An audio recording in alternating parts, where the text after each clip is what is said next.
सीधा आपको लिए चलते इस वक्त उत्तर प्रदेश के मुख्यमंत्री कुछ कह रहे हैं। राजनीतिक दलों के लोग, विभिन्न संगठनों के लोग किस तरीके से दंगा कराने पे उतारू थे, यह दृश्य आपने देखा होगा। पिछले एक सप्ताह से आप देख रहे होंगे कैसे माहौल को खराब करने का प्रयास हो रहा है।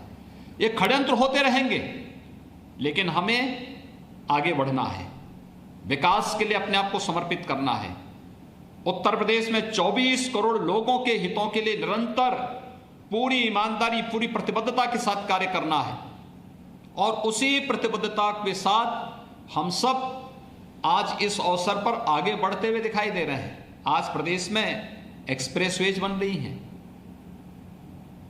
आप आश्चर्य करेंगे, देश के अंदर आजादी के 70 वर्षों में कुल 2 एक्सप्रेसवेज बनी थी, और पिछले 3 वर्ष के दौरान उत्तर प्रदेश के अंदर 2 एक्सप्रेसवेज पे काम युद्ध स्तर पर चल रहा है। तीसरे पे हम जमीन अधिग्रहण की कार्रवाई कर रहे हैं। 1947 से लेकर 2017 तक इन 70 वर्षों में प्रदेश में एक भी शहर मेट्रो से नहीं जुड़ा था। आज हमारे 4 शहर मेट्रो से जुड़ चुके हैं। 2 पे काम तेजी के साथ, कानपुर और आगरा में काम तेजी के साथ प्रारंभ हो रहा है। 1947 से लेकर के 2017 तक उत्तर प्रदेश में केवल 12 गवर्नमेंट मेडिकल कॉलेजेस खुले थे।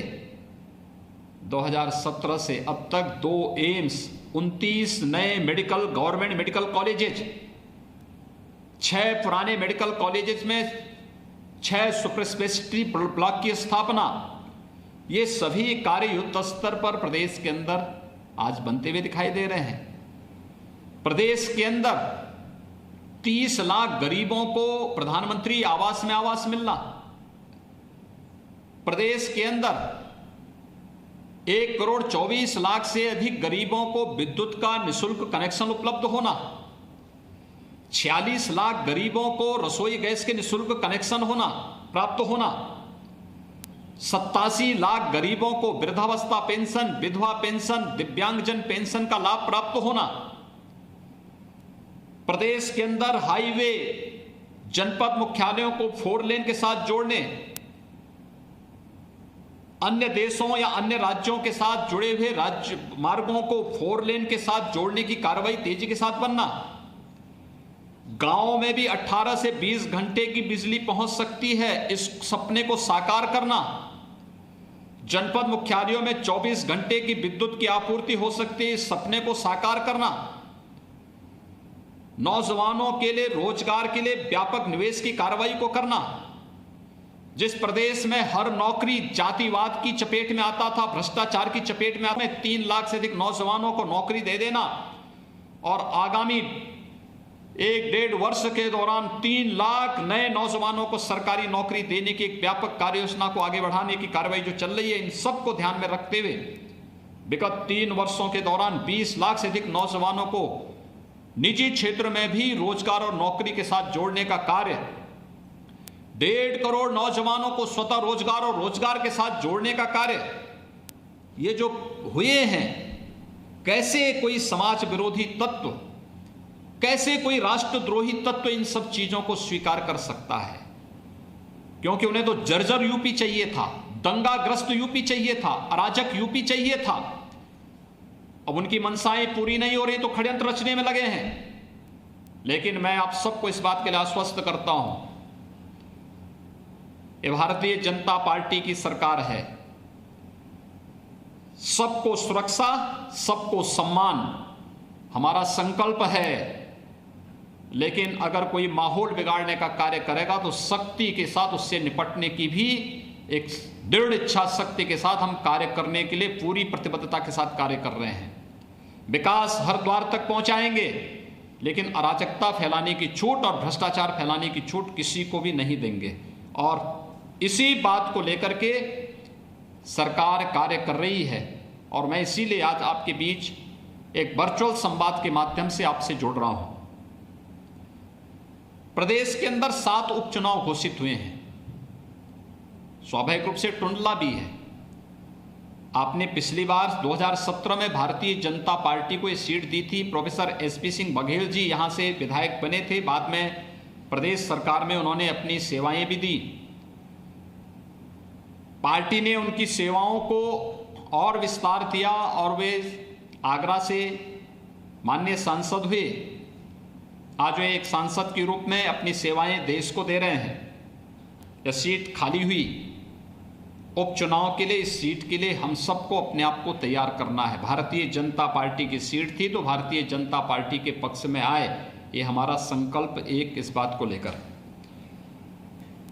कोरोना कालखंड के दौरान उसके उपरांत भी प्रदेश अध्यक्ष जी ने, प्रदेश संगठन महामंत्री जी ने वर्चुअल संवाद के माध्यम से या भौतिक उपस्थिति के माध्यम से समय समय पे कार्यकर्ताओं का मार्गदर्शन और उनका उत्साहवर्धन करके जिस प्रकार की कार्य योजनाएं आप सबके सामने प्रस्तुत की, उसी कड़ी को आगे बढ़ाने के लिए आपके साथ जुड़ने के लिए मैं आया हूं। आप याद करिए, कोरोना कालखंड में लॉकडाउन के दौरान भी मैंने एक बार बूथ स्तरीय कार्यकर्ताओं के साथ संवाद बनाया था। संवाद का ध्येय यही था कि जो आदरणीय प्रधानमंत्री जी चाहते हैं, जो राष्ट्रीय अध्यक्ष जी चाहते हैं कि सेवा ही संगठन है, और भारतीय जनता पार्टी ने उसे अडॉप्ट किया, एक एक कार्यकर्ता ने किया, तो हम भी कैसे मिलकर के, संगठन और सरकार मिलकर के जनता की बेहतरीन सेवा कर सकती है। यह कार्य बेहतर तरीके से आपने करके दिखाया है। मैं इसके लिए आप सबको बधाई देता हूं, आप सबका इसके लिए स्वागत करता हूं।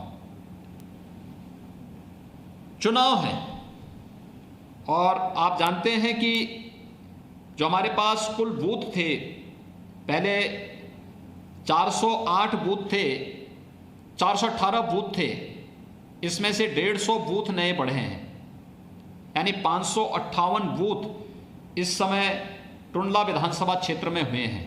कोविड-19 के दौरान चुनाव हो रहे हैं, प्रयास हुआ है एक बूथ पे 1000 से अधिक मतदाता न रहे, नए बूथों का गठन हुआ है। मेरी आप सबसे विनम्र अपील होगी कि एक तो इन सभी 558 बूथों के पुनर्गठन की प्रक्रिया, इसको हम पूरा कर लें, इसका भौतिक सत्यापन कर लें। जो हमारे मंडल के अध्यक्षगण हैं, जो हमारे सेक्टर के प्रभारी गण हैं, जो हमारे वहाँ पर अलग अलग स्तर के प्रभारी और पदाधिकारी गए हैं। देखिए, चुनाव घर घर जनसंपर्क का चुनाव होगा, इसलिए घर घर जनसंपर्क के चुनाव के लिए बहुत बड़ी रैलियां, जैसे पहले हम लोग आते थे, सभा करके चले जाते थे, अब उस प्रकार के कार्यक्रम संभवतः हो पाएंगे कठिन लगता है, क्योंकि हमें कोविड-19 से भी जूझना, इसके संक्रमण को भी रोकना है, लोगों के आरोग्यता के लिए भी कार्य करना है, लेकिन साथ साथ चुनाव से पार्टी को के पक्ष में माहौल भी बनाना है।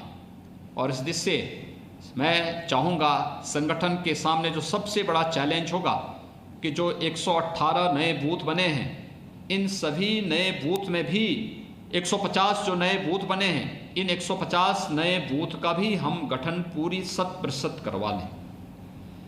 देखिए, एक एक लाभार्थी के पास जाकर के देखें तो किसी को आवास मिला है, किसी को किसान सम्मान निधि मिली है, किसी को बिजली का कनेक्शन मिला है, किसी को रसोई गैस का कनेक्शन मिला है, किसी। तो यूपी में विकास के खिलाफ यह साजिश रची गई थी। बाकायदा मुख्यमंत्री उत्तर प्रदेश ने कहा, यूपी में ये जो साजिश रची गई थी, जिन लोगों को विकास पसंद नहीं है वो दंगे फैलाना चाहते थे। आइए सुनते क्या कहा।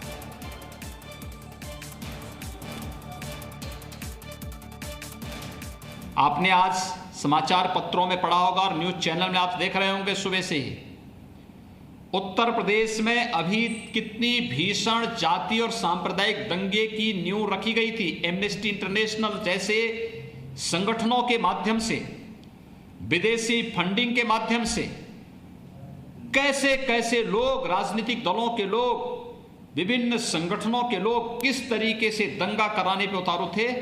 यह दृश्य आपने देखा होगा, पिछले एक सप्ताह से आप देख रहे होंगे कैसे माहौल को खराब करने का प्रयास हो रहा है। ये षड्यंत्र होते रहेंगे, लेकिन हमें आगे बढ़ना है, विकास के लिए अपने आप को समर्पित करना है। उत्तर प्रदेश में 24 करोड़ लोगों के हितों के लिए निरंतर पूरी ईमानदारी, पूरी प्रतिबद्धता के साथ कार्य करना है, और उसी प्रतिबद्धता के साथ हम सब आज इस अवसर पर आगे बढ़ते हुए दिखाई दे रहे हैं। आज प्रदेश में एक्सप्रेसवेज बन रही हैं। तो एक हफ्ते से साजिश रची जा रही थी। योगी आदित्यनाथ ने कहा कि ये साजिश एक हफ्ते से रची जा रही थी। माहौल खराब करने वालों के खिलाफ सख्ती से कार्रवाई करेंगे और यूपी में विकास के खिलाफ ये साजिश रची गई है। एक हफ्ते से लगातार इस तरीके की साजिश रची जा रही थी और उसके बाद हाथरस में दंगों को अंजाम देने की साजिश थी। Presenting B News app, available on Google Play and App Store. Download it now.